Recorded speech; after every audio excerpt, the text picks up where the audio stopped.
Nabalot ng takot ang gabi ng magkasintahan nang napatigil sila sa gitna ng madilim na palayan sa Bulacan. Pero hindi inaasahan ng babae ang mga susunod na nangyari na bumago sa kanilang buhay. Pusuan na yan sa report ni Ian Cruz. Biglang napahinto ang sasakyang ito sa gitna ng palayan na madilim, tahimik at walang ibang tao. Bumaba ang driver at siniyasat ang paligid. Ang sakay nitong babae napuno na ng takot.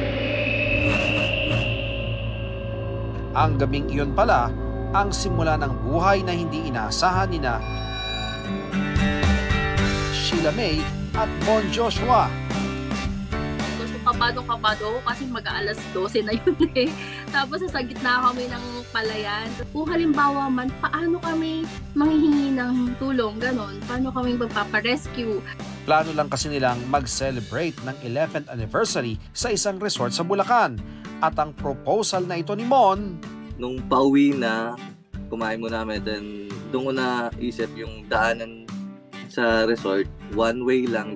Set up ko na lang yung dashcam, then magpapanggap na lang ako na nasisiraan. Bakit? At si Sheila naman, maliban sa hindi alam ang mararamdaman.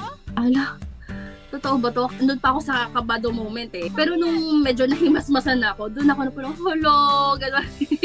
Kinilig na ako. Ian Cruz nagbabalita para sa GMA Integrated News. Mga kapuso, alamin ang State of the Nation. Mag-subscribe sa GMA Integrated News sa YouTube. Sa ating mga kapuso abroad, samahan niyo kami sa GMA Pinoy TV at sa www.gmanews.tv.